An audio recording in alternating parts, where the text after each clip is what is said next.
So if we're talking about making an object look realistic, from being a circle to being a sphere, then we have to develop form. And the easiest way to do that is to pay attention to your values and your shadows, your highlights, your midtones. The first thing you determine is where the sun is coming from, because that's where the highlight is going to hit your object, and that's where determines where your shadow is going to be. The shadow of the object is not going to be the same shape as the object, obviously, because it's skewed by the light rays, and it's also sitting on usually a structure, a table, or something like that. So the important thing to know when you're painting is how to make this look like this, and that is called realism. So if I take my Payne's Gray, very wet, and I just paint my circle around my highlight. Just do a nice light wash here. Paint with the form, which means if it's round, I'm going to make my strokes like this. I'm going to go right into that shadow. It's always the darkest right underneath the object. And I'm going to put my shadow out here so that it all blends together. And so that I don't have a hard line, I'm going to get my water and I'm going to use a clean brush and just touch the edge of that shadow so that it bleeds out a little bit and doesn't form a hard line. And you can just wash that away.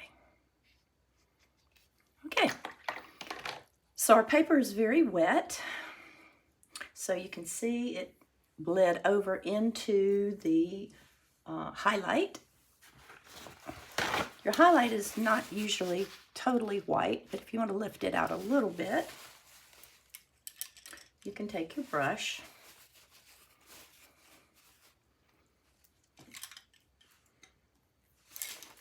This is a little scrubber brush. It's just a little flat brush. And you can just scrub it and lift. Okay. So we will, while that is drying, we will go back in with just clear water on the lightest part of the sphere. And then we're going to start building more color here. It's just a wash all the way down and into the darkest part of the shadow.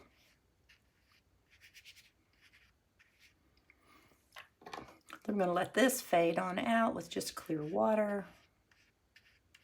Now we're going to go in again, and right here where the darkest part of the sphere is, we're going to add a little more dark. It's okay if it creeps in here. You want that dark area underneath the sphere anyway. And keeping our strokes going in the direction of the actual object. So we're going to stop and dry that. Okay, that's our first layer.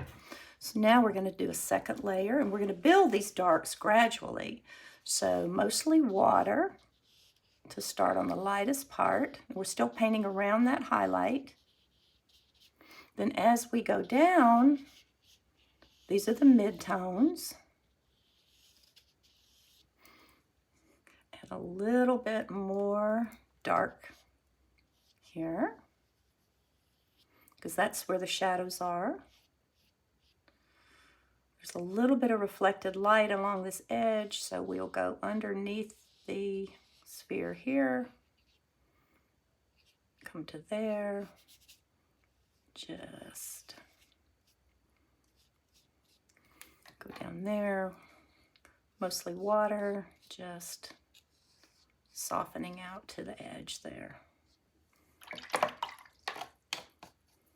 Going along the edge with clear water, just so that blurs out into a soft shadow.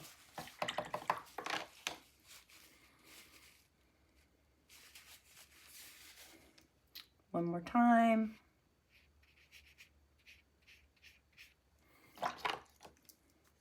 Clean water up here. And this is how you build form in watercolor. You just keep going over it, but you have to dry in between the layers to get it really, to get the darkness that you need. And all of these areas have names, like the highlight, the midtones, this is the penumbra here where it fades out. This is reflected light. This is your core shadow right here.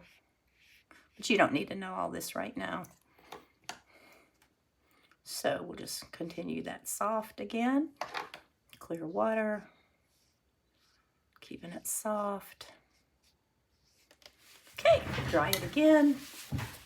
And this is how I do watercolors. I do them in layers. And it's a wonderful way to not go in too heavy, because a lot of my beginner students will go in with strong pigment and then they fight the pigment the whole time. Okay, one more layer. Notice that how watery my mixture is. I keep it watery. My brush is clean and has just clear water on it. Going around the highlight, starting immediately to drop in some of these darker tones. Go back in again, darker even.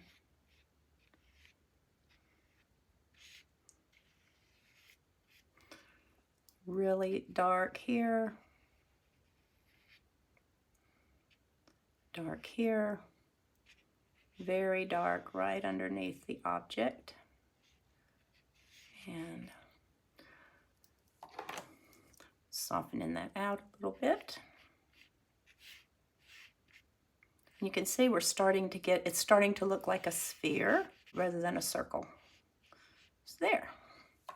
Clean water along the edge, just to keep that edge soft. And you can just fade this on out if you want to. You don't have to. If you don't like that, you can just wipe that off.